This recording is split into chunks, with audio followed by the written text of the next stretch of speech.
అందరికీ నమస్తే అండి. Good morning. ఈనాడు, ఆంధ్రజ్యోతి, సాక్షి మూడు పత్రికల్లో వచ్చిన వార్తలు, వాటిలో వాస్తవాలు అన్నీ కూడా మనం ఈ వీడియోలో డిస్కస్ చేద్దాం.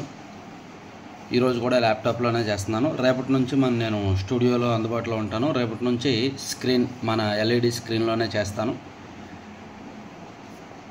సో రేపు చంద్రబాబు గారి ప్రమాణ స్వీకారం జరగబోతుంది. మొన్న నరేంద్ర మోదీ గారి ప్రమాణ స్వీకారం తర్వాత కీలకమైన శాఖల కేటాయింపు అంతా నిన్న జరిగింది. ఏదో కాస్త మంచి శాఖ ఏదైనా దక్కుద్దేమో, గ్రామీణాభివృద్ధి లేదా పట్టణాభివృద్ధి లేదా రైల్వే లాంటి పెద్ద ఏమైనా మంచి ఏమైనా ఇస్తారేమో అనుకుంటే, రామ్మోహన్ నాయుడు గారికి గతంలో అశోక్ గజపతి రాజు గారికి ఇచ్చారు చూడండి, పౌర విమానయాన శాఖ, అదే ఇచ్చారు. అంటే ఇది పెద్దగా చేయడానికి ఏమి ఉండదు. ఇప్పుడు ఎయిర్పోర్ట్లు డెవలప్ చేసుకోవచ్చు, అంతవరకు ఓకే, కానీ ఇంకేముండదు. అదే రూరల్ డెవలప్మెంట్ కానీ, రైల్వే కానీ, అర్బన్ డెవలప్మెంట్, మున్సిపల్ డిపార్ట్మెంట్ కానీ ఇట్లాంటివి ఏమైనా ఇచ్చుంటే కొంచెం చేసే స్కోప్ ఎక్కువ ఉండేది, అవకాశం ఎక్కువ ఉండేది. అయితే శ్రీనివాస్ వర్మ గారికి ఉక్కు శాఖ అది ఇచ్చారు, అది కొంత ఉపయోగపడుతుంది. అలాగే పెమ్మసాని చంద్రశేఖర్ గారికి రూరల్ డెవలప్మెంట్, కమ్యూనికేషన్స్ సహాయ మంత్రి ఇచ్చారు. సో అది కూడా కొంత యూజ్ అవ్వచ్చు. ఎంతైనా బీజేపీ పెద్దలు చాలా తెలివైన వాళ్ళండి, ముదురులు. వాళ్ళకి ఏమి ఇంపార్టెంట్ అవన్నీ దగ్గర పెట్టుకుంటారు. కాస్త పర్వాలేదు, ఇది మనం పెద్దగా ప్రయారిటీ లేదు అనుకునేవి మిత్రపక్షాలకు ఇచ్చేస్తారనమాట. సో అట్లా మొత్తానికి శాఖలు, కీలక శాఖలు భాజపాకే. రాజ్నాథ్, అమిత్ షా, నిర్మలా, జయశంకర్కు పాత శాఖలే కేటాయింపు. మొత్తం 12 మంది యథాతథం. జేపీ నడ్డాకి వైద్యం, ఆరోగ్యం. గతంలో జేపీ నడ్డా గారు వైద్యం, ఆరోగ్యం చేశారు మంత్రిగా. కిషన్ రెడ్డికి బొగ్గు, గనుల శాఖ. రామ్మోహన్ నాయుడు గారు పౌర విమానయానం. పెమ్మసాని గ్రామీణాభివృద్ధి, కమ్యూనికేషన్ల శాఖలు. శ్రీనివాస్ వర్మకు ఉక్కు, భారీ పరిశ్రమలు. బండి సంజయ్కు హోంశాఖ. బండి సంజయ్కు హోంశాఖ సహాయ మంత్రి ఇచ్చారనమాట. ఇప్పుడు హోంశాఖ ప్రధానమంత్రి ఏమో, హోంశాఖ మంత్రి ఏమో అమిత్ షా గారు. ఆయన దగ్గర సహాయ మంత్రిగా బండి సంజయ్ ఉంటారు. గతంలో కిషన్ రెడ్డి గారు చేశారు హోంశాఖ సహాయ మంత్రిగా. చేసేది ఏముండదు, సహాయ మంత్రులు అది ఇది అంటారు, కానీ ఇక్కడ చేసేది ఏమీ ఉండదు. ఏదో ఆ ప్రోటోకాల్ తప్ప ఇంకే వేరే యూజ్ ఏమీ ఉండదన్నమాట. గతంలో కిషన్ రెడ్డి గారు చేసినప్పుడు ఏం చేశారు, ఇది కూడా అంతే. సరే, అది పక్కన పెడితే మంత్రివర్గ కూర్పుపై ఉత్కంఠ. జనసేనకు 4, భాజపాకు 2. పవన్ కళ్యాణ్కు డిప్యూటీ సీఎం ఖాయమే. దాదాపు కొలుక్కు వచ్చిన చంద్రబాబు కసరత్తు. సో పవన్ కళ్యాణ్ గారికి డిప్యూటీ సీఎం అంటే ఉప ముఖ్యమంత్రి ఇవ్వడం దాదాపుగా ఖాయమే. దాంతోపాటు ఆయనకు గ్రామీణాభివృద్ధి కూడా ఇస్తారనేది ఒక టాక్ ఉంది. ఎందుకంటే పవన్ కళ్యాణ్ గారు ఇంట్రెస్ట్గా ఉన్నది గ్రామీణాభివృద్ధి, పంచాయతీరాజు, దాంతోపాటు డిప్యూటీ సీఎం. సో ఆయన కోరుకున్నట్టే చంద్రబాబు గారు ఆయన కోరుకున్న శాఖలే ఇచ్చారంట, ఇచ్చే అవకాశం ఉందంట. అలాగే జనసేన నుంచి గెలిచిన మరో 4 కూడా, అంటే నాదెళ్ల మనోహర్ గారికి ప్లస్ బీసీల్లో ఒక 2 ఇస్తారు. మేబీ కొనతాల రామకృష్ణ గారికి ఇచ్చే ఛాన్స్ ఉంది. అలాగే ఇంకోటి కూడా అలా ఇస్తారంట, అది ఒకటి జరుగుతుంది. బీజేపీకి 2 అంటే సుజనా చౌదరి గారికిను సత్యకుమార్ గారికి దక్కే ఛాన్స్ ఉంది. ఒకటి బీసీ, ఒకటి కమ్మ ఇస్తారు. ఇక టీడీపీలోనే ఎవరెవరికి ఇస్తారు ఏంటనేది చూడాలి. టీడీపీలో చాలా విపరీతమైన పోటీ ఉంది. గెలిచిన వాళ్ళలో చాలామంది సీనియర్లు ఉన్నారు, వాళ్ళందరూ ఎవరి ప్రయత్నాల్లో వాళ్ళు ఉన్నారు. మంత్రి పదవి రాకపోతే తిరుగుబాటు చేయడానికి కూడా ఒక 2 రెడీగా ఉన్నారు. తిరుగుబాటు చేసినా ఇప్పుడు ఏం చల్లదులే, కానీ ఎవరి ప్రయత్నంలో వాళ్ళది. ఇక మారణాయుధాలతో దాడులకు తెగబడిన నామమాత్రపు సెక్షన్లు. ఈవీఎంలు ధ్వంసం చేసింది పిన్నెల్లి రామకృష్ణారెడ్డి, కానీ గుర్తు తెలియని వ్యక్తులు కారణం అంటూ ఫిర్యాదు.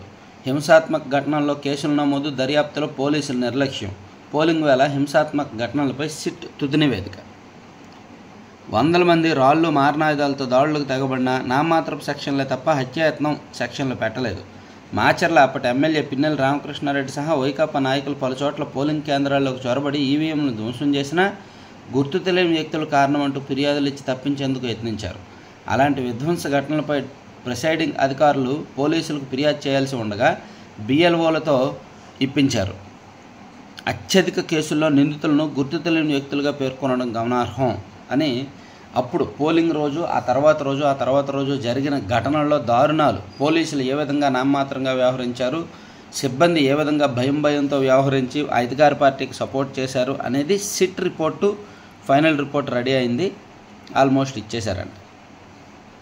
అది ఇక్కడ ఈ ఫోటో చూస్తే అర్థమవుతుంది మనకి ఈ ఈ వారం రోజుల్లోనే ఎంత మార్పు వచ్చింది అనేది. చూడండి, ఒకప్పుడు ముళ్ళ పొదలు, చిన్న రోడ్లు, ఇరుకిరుకు రోడ్లు, గుంతల రోడ్లు, ఏదో అడవి, అక్కడికి వెళ్తే ఏదో అడవిలోకి వెళ్ళామా అనేటట్టు ఉండేది ఈ రోడ్డు.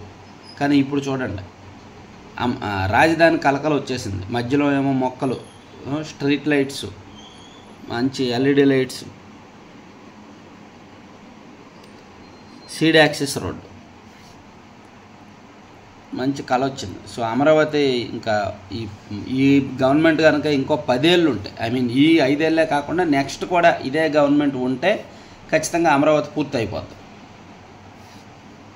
మళ్ళీ మధ్యలో 5 సంవత్సరాల తర్వాత మళ్ళీ మారిస్తే వైసీపీ అధికారంలోకి వస్తే మళ్ళీ అమరావతి వెనక్కి వెళ్తుంది. సో ఇది చాలా జాగ్రత్తగా డీల్ చేయాల్సిన అంశం అనమాట అమరావతి విషయంలో, పోలవరం విషయంలో. ఎందుకంటే 5 సంవత్సరాల్లోనే అమరావతి పూర్తి చేయడం అనేది కష్టం.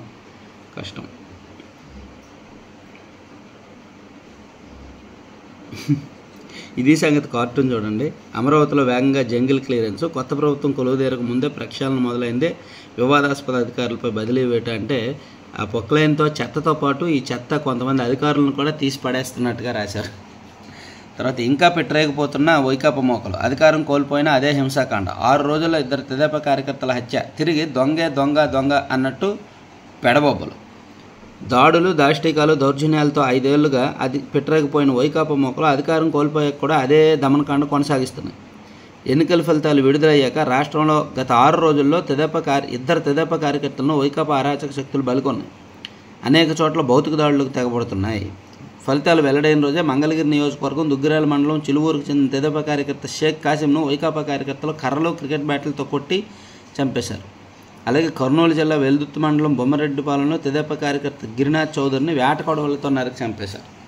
చూసారా, వైసీపీ వల్లే తిరిగి చంపేస్తున్నారు. టీడీపీ వల్ల ఏంటి, కొట్టి బెదిరించి ఊరుకుంటున్నారు. కానీ వైసీపీ వాళ్ళు ఇళ్ళకెళ్ళి మరీ చంపేస్తున్నారు. అది రాశారు. తర్వాత ప్రజల్లో వ్యతిరేకతను పసిగట్టలేకపోయాం. గడపకు తిరిగినప్పుడు ప్రచారంలోనూ కనిపించలేదు. జగన్తో ఓటమి పాలైన నేతలు కార్యకర్తలకు అండగా నిలవాలన్న వైకాపా అధ్యక్షుడు. అబ్బా, ఇప్పుడు కార్యకర్తలు గుర్తొచ్చేస్తారు. ప్రజల్లో వ్యతిరేకత పసిగట్టలేకపోయారంట. రియాలిటీ షోలో ఉంటే ఏం పసిగడతారు? అప్పుడు అధికార మత్తులో జోగుతున్నారు. కళ్ళు నెత్తికెక్కాయి. అధికార మదం ఒళ్ళంతా కమ్మేసింది. సో వచ్చినోడు ఎవడు, మనోడా, మంచోడా, ఆడేమైనా అరాచకవాదా, ఆడేం తప్పులు చేస్తున్నాడు అనేది చూడలేదు.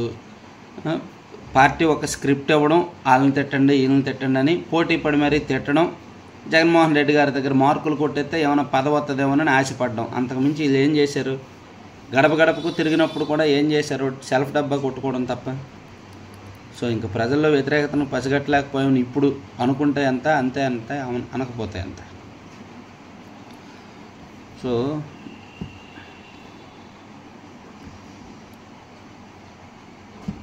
ఇంకా ఈనాడు అతి వార్తలు ఇలాగే ఉంటాయన్నమాట. చూడండి, రామ్మోహన్ నాయుడు గారికి జస్ట్ పౌర విమానయాన శాఖ ఇచ్చారు, అప్పుడే భోగాపురానికి రెక్కలు అని రాశారు వీళ్ళు. ఆయనకి ఇచ్చారో లేదో, ఆయన ఇంకా బాధ్యతలే స్వీకరించలేదు, అప్పుడే భోగాపురానికి రెక్కలు. అట్లీస్ట్ ఆయన బాధ్యతలు స్వీకరించాలి. ఆయనేమో భోగాపురం ఎయిర్పోర్ట్ మీద రిపోర్ట్ తెప్పించుకోవాలి, దాని మీద రివ్యూ చేయాలి, ఆ తర్వాత దానికి సంబంధించి రాస్తే బాగుంటుంది. కానీ ముందే ఆయనకి నిన్న పౌర విమానయాన శాఖ కేటాయించారు, వీళ్ళేమో వార్తలు రాయడం మొదలెట్టేశారు. ఊహలకు రెక్కలు తొరిగినట్టు. భోగాపురానికి రెక్కలు. విజయవాడ ఎయిర్పోర్ట్లో సమీకృత టెర్మినల్ పూర్తికి అవకాశం. రామ్మోహన్ నాయుడికి పౌర విమానయాన శాఖతో ఆశలు. తెలుగు మంత్రుల చేతుల్లో విశాఖ, బయ్యారం, కడప ఉక్కు పరిశ్రమల భవిష్యత్తు. మంచిదే. ఆయన బాధ్యతలు కూడా చేపట్టక ముందు రాసేస్తారు. ఇంత ఓవర్ అనమాట. కీలక శాఖలు భాజపాకే. తర్వాత తెలుగు రాష్ట్రాలకు మంచి పేరు తీసుకొచ్చేలా పనిచేస్తారు. బొగ్గు గనుల శాఖ మంత్రి కిషన్ రెడ్డి. గతంలో కూడా కేంద్ర మంత్రిగా పనిచేశారు. అప్పుడు మీరు ఎంత మంచి పేరు తీసుకొచ్చారో అందరం చూసాం. ఇప్పుడు కూడా చేస్తారు మంచి పేరు. మీ సంగతి ఎవరికి తెలియదులే. కానీ మొక్కు తీర్చుకున్న పవన్ కళ్యాణ్ ప్రమాణ స్వీకారానికి ముందే నూకాలమ్మ దర్శనం. ఉత్తరాంధ్ర భక్తులు ఇలువెల్పు అనకాపల్లి నూకాలమ్మను జనసేన అధినేత పిఠాపురం ఎమ్మెల్యేగా గెలిచిన పవన్ కళ్యాణ్ సోమవారం దర్శించుకున్నారు. తాను విజయం సాధించిన వెంటనే నూకాలమ్మను దర్శించుకుంటానని, ఆ తర్వాతే పిఠాపురం వెళ్తానని ప్రకటించారు. ఆ క్రమంలోనే ఆ మొక్కు తీర్చుకోవడానికి నేను వచ్చారంట. అదొకటి రాశారు. తర్వాత సాక్షి చూద్దాం కాసేపు. పరాకాష్ఠకు విధ్వంసకాండ. ఏ తప్పు చేయకపోయినా వైఎస్ఆర్సీపీ కార్యకర్తలే టార్గెట్. ఇళ్లపై, ప్రభుత్వ కార్యాలయాలపై కొనసాగుతున్న దాడులు. ఇదేమని ప్రశ్నిస్తే హత్యాయత్నాలు, కిడ్నాప్లు. చితకబాది బలవంతంగా క్షమాపణలు చెప్పిస్తున్న వైనం. వర్సిటీ వీసీలపై దౌర్జన్యం, బలవంతంగా విగ్రహాల తొలగింపు. చంద్రబాబు, లోకేష్ల లక్ష్యం ఆటవిక రాజ్యం. వీరిద్దరి కొనసాగే మేరకే కవ్వింపులు, ఆపై గొడవలు. ఘర్షణలన్నింటికీ సినిమాగా చూస్తున్న పోలీసులు. సేమ్ పోలీసులు ఇప్పుడేంటి 2019 నుంచే సినిమాగా చూస్తున్నారు. అది నేర్పించింది వైసీపీనే కదా. పోలీసులు ఎలా పనిచేయాలి, పోలీసులు ఎంత హద్దుల్లో ఉండాలనేది నేర్పించింది వైసీపీయే కాబట్టి పోలీసులు ఇప్పుడు అలాగే ఉంటారు, బొమ్మల్లాగానే ఉంటారు, అందులో ఇబ్బంది ఏమి లేదు. తర్వాత టీడీపీ నేతలు, కార్యకర్తలు రెచ్చిపోయి గొడవలు సాగిస్తున్నారు. దాడులు చేయడం తమ జన్మ హక్కు అన్నట్టుగా వ్యవహరిస్తున్నారు. అధికారం దక్కింది దౌర్జన్యం చేయడానికి అని చాటి చెబుతున్నారు అని రాసుకొచ్చారు. అయితే ఇక్కడ టీడీపీ వాళ్ళు కూడా ఒకటి గమనించాలి. చిన్న కార్యకర్తల జోలికి వెళ్ళకపోవడం మంచిది. చిన్న వైసీపీ కార్యకర్తల జోలికి వెళ్ళకపోవడం మంచిది. వాళ్ళు ఏదో పార్టీ మీద అభిమానంతోనో, జగన్మోహన్ రెడ్డి గారి మీద అభిమానంతోనో పనిచేస్తారు. కొంతమంది సోషల్ మీడియా వాళ్ళు బాగా రెచ్చిపోయారు. లోకేష్ గారిని, చంద్రబాబు గారిని పర్సనల్గా టార్గెట్ చేసి వాళ్ళ పర్సనాలిటీని, వాళ్ళ వ్యక్తిత్వాన్ని, భువనేశ్వర్ గారిని చాలా దారుణంగా అన్నారు. అటువంటి వాళ్ళని పట్టుకోవచ్చు. వాడికి మూతి మీద మేసం కూడా రాదు, కానీ సోషల్ మీడియాలో విపరీతంగా తిట్టేవాడు టీడీపీ వాళ్ళని. అటువంటి వాళ్ళని పట్టుకోవచ్చు, వాళ్ళని కాస్త లైన్లో పెట్టవచ్చు తప్ప నిజమైన కార్యకర్తలను ఎవరిని కూడా ఏమీ అనకూడదు. కార్యకర్తలు రెండు పార్టీలకి ఉంటారు కాబట్టి వాళ్ళ జోలికి వెళ్లకుండా డబ్బుల కోసం, ఏదో నెల ఇచ్చే పేమెంట్ కోసమో లేదంటే పేటీఎం కోసమో హద్దులు మీరి ప్రవర్తించిన వాళ్ళు కొంతమంది ఉన్నారు. వాళ్ళను పట్టుకోవాలన్నమాట. ఇప్పుడు పాలేటి రాజ్కుమార్ ఆ కోవలోకే వస్తారు. అలాగే ఇంకా కొంతమంది ఉన్నారు సోషల్ మీడియాలో బాగా రెచ్చిపోతారు కదా, ఫేస్బుక్లో లైవ్లు పెట్టి రెచ్చిపోతారు కదా. వీళ్ళందరూ మంత్లీ పేమెంట్ కోసం పనిచేసే వాళ్ళే. వాళ్ళని పట్టుకోవాలి తప్ప మిగిలిన వాళ్ళకి అనవసరం. కీలక శాఖలన్నీ బీజేపీకి, సీనియర్లకు అవే శాఖలు. కేబినెట్ కూర్పుపై మోదీ ముద్ర. నరేంద్ర మోదీ గారు రోబోలు తయారు చేసుకున్నారు. ఆ రోబోలకి కీలకమైన శాఖలు ఇచ్చారన్నమాట. డిప్యూటీ సీఎంగా పవన్ కళ్యాణ్, జనసేనకు మరో 4 మంత్రి పదవులు. కూర్పుపై కసరత్తు చేస్తున్న చంద్రబాబు. నేటి టీడీఎల్పీ సమావేశం మంచిదే. వైఎస్ జగన్ను కలిసిన వైఎస్ఆర్సీపీ ముఖ్య నేతలు. వైఎస్ఆర్ కాంగ్రెస్ పార్టీ ముఖ్య నేతలు గొల్లబాబురావు గారు, బొత్స సత్యనారాయణ గారు, గుడివాడ అమర్నాథ్ గారు, పుష్ప శ్రీవాణి గారితో సహా చాలామంది జగన్మోహన్ రెడ్డి గారిని కలిశారు. ఇదిగో జగన్మోహన్ రెడ్డి గారు ఈ కలవడం మీద సీఎంగా ఉన్నప్పుడు అట్లీస్ట్ వారానికి ఒకసారైనా ముఖ్య నాయకులతో కలవాల్సింది. పాపం అధికారంలో ఉన్నప్పుడు బొత్స సత్యనారాయణ గారికి కూడా అపాయింట్మెంట్ ఉండేది కాదు జగన్మోహన్ రెడ్డి గారిని కలవాలంటే. ఆయన కూడా నాకేదో ఒక విషయం తెలిసిందిలో, ఒక 90 రోజులు వెయిట్ చేశారంటే ఒక చిన్న ఫైలు, ఒక ఇంపార్టెంట్ ఫైల్ మీద సంతకం కోసం 90 రోజులు వెయిట్ చేయాల్సి వచ్చింది ఆయన, సీఎం గారి అపాయింట్మెంట్ కూడా లేక. ఇప్పుడు చూడండి, ఓడిపోయిన తర్వాత కళ్ళన్నీ దిగుతాయి, కళ్ళు స్ట్రైట్గా చూస్తాయి అన్నమాట. సో అందుకని ఇప్పుడు అందరికీ అపాయింట్మెంట్లు, అందరితో మాట్లాడాలు, ముచ్చట్లు ఇవన్నీ ఉంటాయి. అధికారంలో ఉన్న, ప్రతిపక్షంలో ఉన్న మన సహచరులు, మన పార్టీ వాళ్ళు, మన ముఖ్య నాయకులకి అపాయింట్మెంట్లు ఇవ్వాలి, మాట్లాడాలి. సో కష్ట సుఖాలు ఏంటనేది తెలుసుకోవాలి, అప్పుడు నిలబడతాయన్నమాట. లేకపోతే ఈ 11 వచ్చేవి కదా, కనీసం గౌరవప్రదంగా ఒక 35-40 వచ్చేవి. కళ్ళు సరిగ్గా ఉంటే ఇంత పరువు తక్కువ సీట్లు అయితే వచ్చేవి కాదు.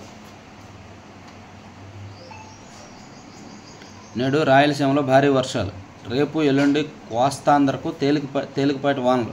స్థిరంగా కదులుతున్న నైరుతి ఋతుపవనాలు. తర్వాత జూలై 10న 13 అసెంబ్లీ స్థానాల ఉప ఎన్నికలు. పశ్చిమ బెంగాల్లో 4 సహా దేశవ్యాప్తంగా అంటే. తర్వాత ఈ మిర్చ్ ప్రాజెక్టు విజయవంతం. మరో 8 జిల్లాలకు విస్తరణ. 4 జిల్లాల్లో 67,000 మంది రైతుల సాంకేతికత జగన్మోహన్ రెడ్డి గారు తీసుకొచ్చారని రాసేయండి. జగన్మోహన్ రెడ్డి గారు తీసుకొచ్చారు, విజయవంతమైందని రాసుకొచ్చేయండి, మీ ఇష్టం కదా అంతా. సిక్కిం సీఎంగా ప్రేమ్ సింగ్. నేడు ఒడిశా బీజేపీ ఎల్పీ భేటీ. కేబినెట్కు పనికిరామా. కేంద్ర మంత్రివర్గం తమకు స్వతంత్ర హోదా, సహాయ మంత్రి పదవి ఆఫర్ చేయడంపై ఎన్సీపీ, శివసేన అసంతృప్తి వ్యక్తం చేసి సఫారీ సూపర్ 8కు. ఓకే, తర్వాత ఆంధ్రజ్యోతిలో చూసుకుంటే ఆంధ్రజ్యోతిలో కొన్ని ఇంపార్టెంట్ వేశారు. గనుల శాఖలో తోడేళ్ల దందా. భారీగా నిధుల మళ్లింపు.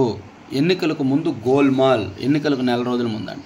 ప్రైవేట్ ఖాతాకు డిపాజిట్ సొమ్ము. అక్కడ నుంచి అధికారుల జేబుల్లోకి. కాంట్రాక్టర్ ఫిర్యాదుతో వెలుగులోకి.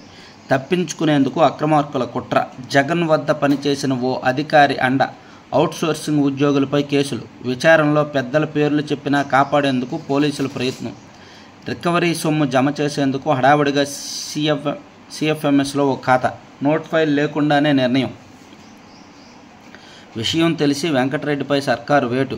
గనుల శాఖ 2 కార్యాలయాలు సీజ్. మొత్తం గనుల శాఖ ఒకటి, ఎక్సైజ్ ఒకటి. ఈ రెండిట్లో జరగని దారుణాల్లో ఎక్సైజ్ డిపార్ట్మెంటు అలాగే మైనింగ్ డిపార్ట్మెంటు, ఈ రెండిట్లో కూడా చాలా దారుణాలు జరిగాయి. వాటన్నింటినీ కూడా ప్రక్షాళన చేసి ఇదిగో వీళ్ళు సరెండర్ అయిపోతే మొత్తం అన్ని నిజాలు బయటకు వస్తాయి. గత 5 ఏళ్లలో జరిగిన దారుణాలు అన్నీ ఇన్ని కావన్నమాట గనుల శాఖలో. సో దాని మీద దృష్టి పెట్టాలి. ఆల్రెడీ దృష్టి పెట్టినట్టున్నారులే.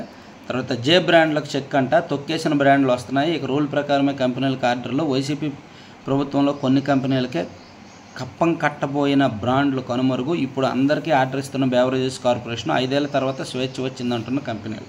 అఫ్కోర్స్ కప్పం కొనసాగుతుంది. కాకపోతే గతంలో ఏంటంటే వీళ్ళు టీడీపీకి వైసీపీకి తేడా ఏంటంటే మధ్యంలో టీడీపీ వాళ్ళు పెద్ద పెద్ద బ్రాండ్లన్నీ రప్పిస్తారు, వాళ్ళ దగ్గర కమిషన్ తీసుకుంటారు అంతే. వైసీపీ వాళ్ళు ఏంటంటే మీరు అమ్మేది ఏంటి, మా ఏరియాలో మేమే తయారు చేసుకుంటాం, మేమే సప్లై చేస్తాం, మేమే అమ్ముకుంటాం, మేమే లాభం తింటాం అనుకునేటట్టు. రెండింటికి అదే తేడా.